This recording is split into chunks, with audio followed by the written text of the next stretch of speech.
Hey painting friends, welcome back to my channel. My name is Stoof, and today we're going to do a little bit of a more detailed and higher difficulty level painting tutorial. This is an oil painting I created that was inspired by a lovely little creek in the Smoky Mountains. As you saw that peaceful mountain creek footage I just showed you. In this video, I'm going to try to cover the basics and the most important information that you need, but I am going to speed up some sections here where you can reference some things in other videos or use your knowledge that you already have of painting. I recommend this video for intermediate to advanced level painters just because this is not the easiest one to tackle if you're new to painting. If you do recreate this painting, I ask that you only do it for educational purposes. Please do not try to resell one of your recreations of my own paintings. Alright, so to get started with this one, I use the grid method. As you saw, I put the grid down, and right now I'm referencing my grid. I'm using an 8" by 10" canvas. I have 2" spacing between each little tick mark there. Each little square is 2" by 2", so I'm looking at my reference image that has that same grid pattern on it to get an idea of where to sketch everything out on the painting.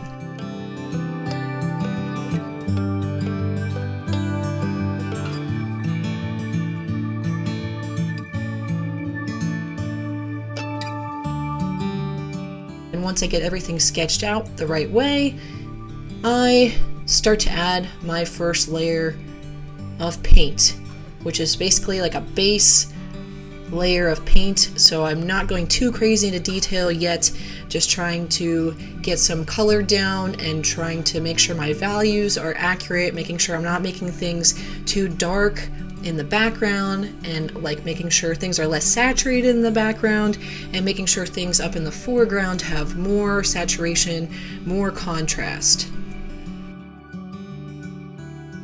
As you could see in the reference photograph, we have the sun illuminating these branches and leaves that are somewhat in the foreground, kind of hovering over this little tiny waterfall in this creek. And everything in the far background is in shadow for the most part.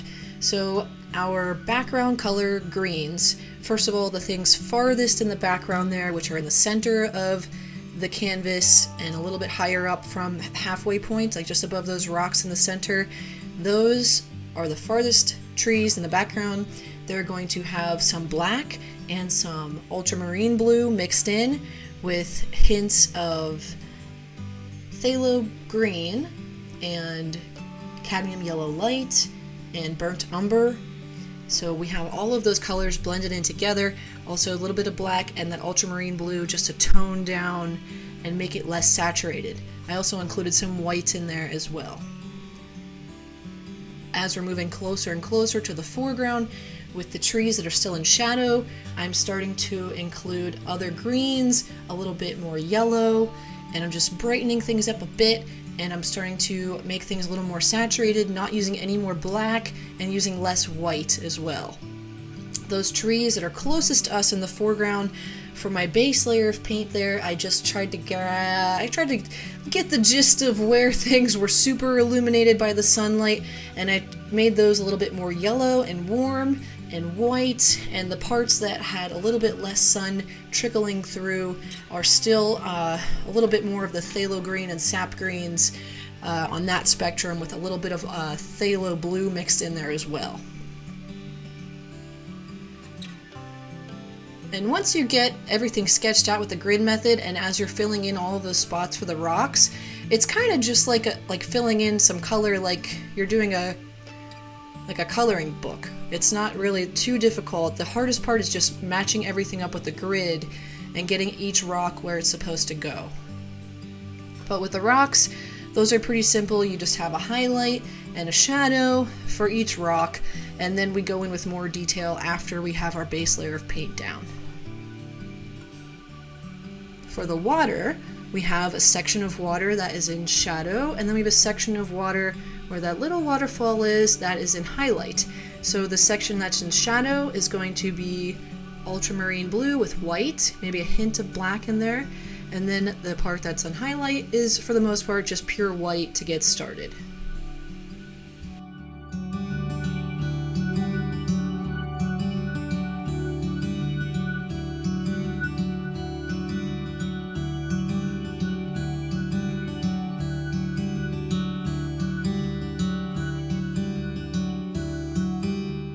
Now I'm using oil paint to create this original painting. You're welcome to try this with oil paint or acrylic paint. If you are using oil paint, you need to let your paint fully dry in between each session. So after I put that first layer of paint down, I let the painting dry for about 5 days, and then I came back after everything was fully dry and started to add some detail. And I started adding detail with the things that are the farthest in the background, which are those trees above center in the way far background there. And I just started to add some little highlights and little shadows to the trees, just using a fine round-tipped brush. And I continue to work on that later, but I get my first round of detail in, and then I take a look at everything, make sure the colors all blend well with each other, making sure nothing is too dark, nothing's too light, making sure like the size of the leaves look accurate. And then if something seems off, I go back and I adjust it, or I'll continue to boost the contrast with additional layers of detail.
For the second round of painting, this is my second session of painting.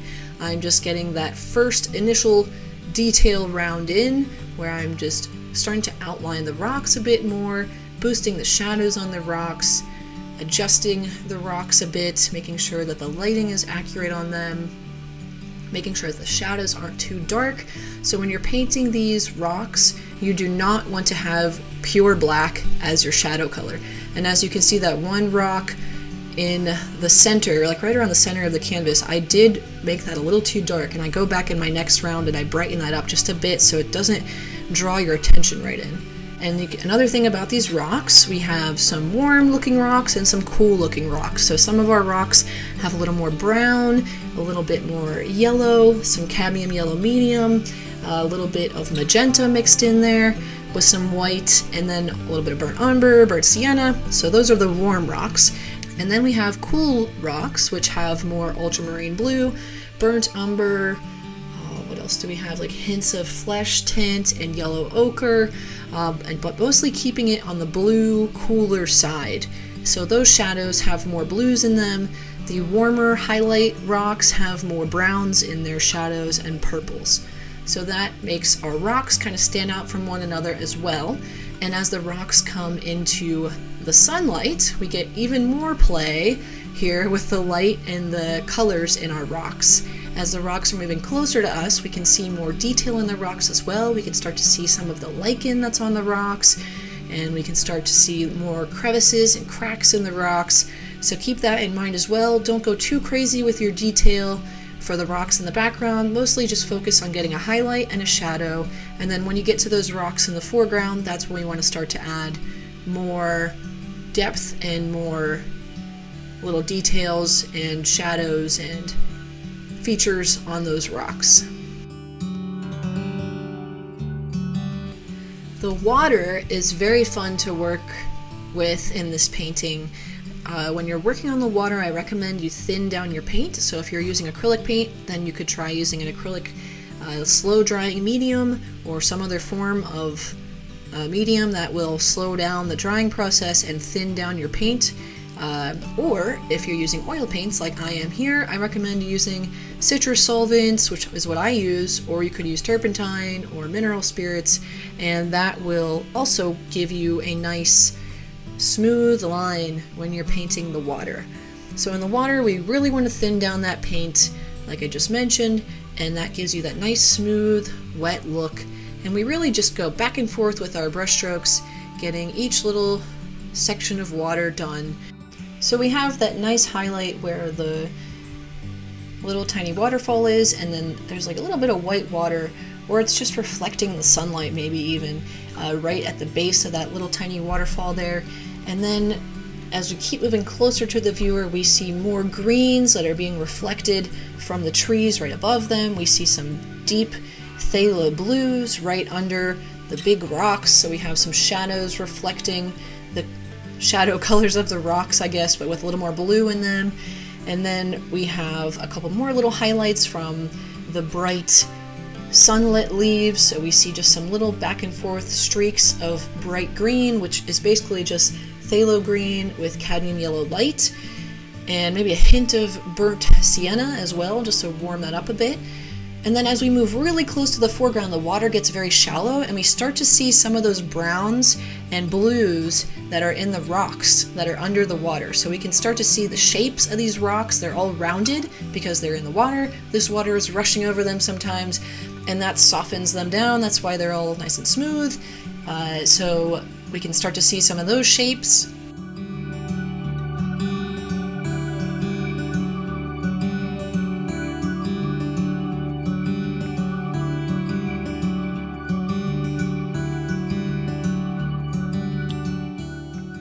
After the rocks in the background started to get more detailed, I started to work on the leaves, on the branches that are moving closer to the foreground here. Here I'm still working on those leaves that are in shadow a bit, and I'm making my leaves get a little bit larger as they're coming closer to the foreground.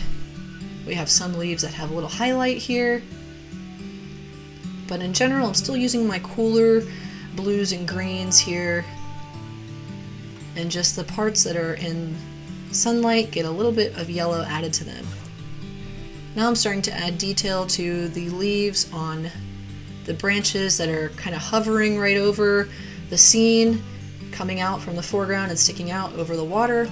And the sun is just brightly lit on all of these branches. It's really nice. We just have a little bit of shadow cast under them.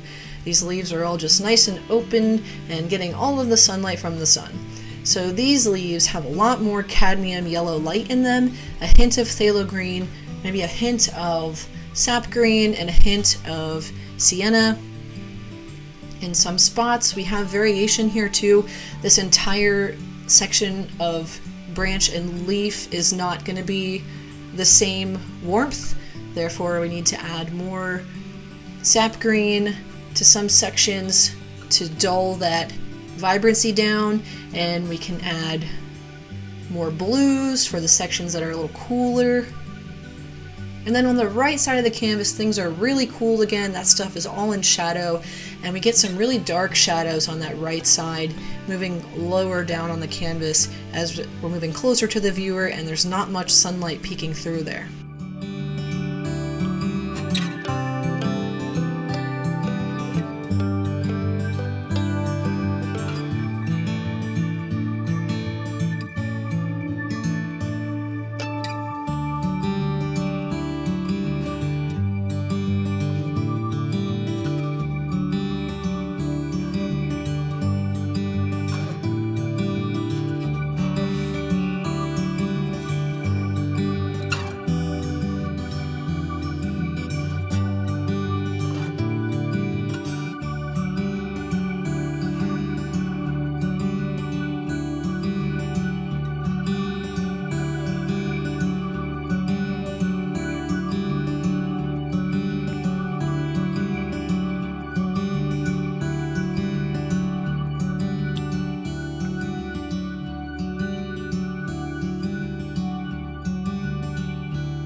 just went back and worked on everything except for the rocks in the bottom foreground there, just adding more detail and continuing to work on brightening up some things, making the shadows darker, and making the lines a little bit more intricately detailed as well, making sure I'm getting those little bits of sunlight that are peeking through added into the painting and the leaves.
So for each of these sessions, I let the painting fully dry before coming back and adding more detail. Basically, it's about a month of me working on this painting. It was like 3 weeks to a month, and a total of 8 hours to get this painting done from start to finish.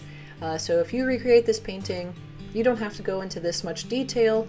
I think the most important thing for this painting that really makes it come to life is getting your colors right and just getting the shapes of the rocks and the sizes of the rocks accurate. So making sure that those rocks that are closest to us are larger than those rocks in the background, making sure that we have more contrast in the foreground, and making sure that your greens have a little bit of other colors mixed in as well so that they don't all blend together. You want your greens to separate. You definitely want those greens that are closest to us on the right side of the canvas to look like they're in shadow.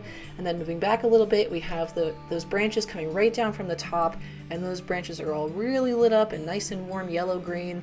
And then this third set of trees that you have are the far background ones on the left side, continuing back into the center of the canvas there, and those, basically they're on the left side of the creek.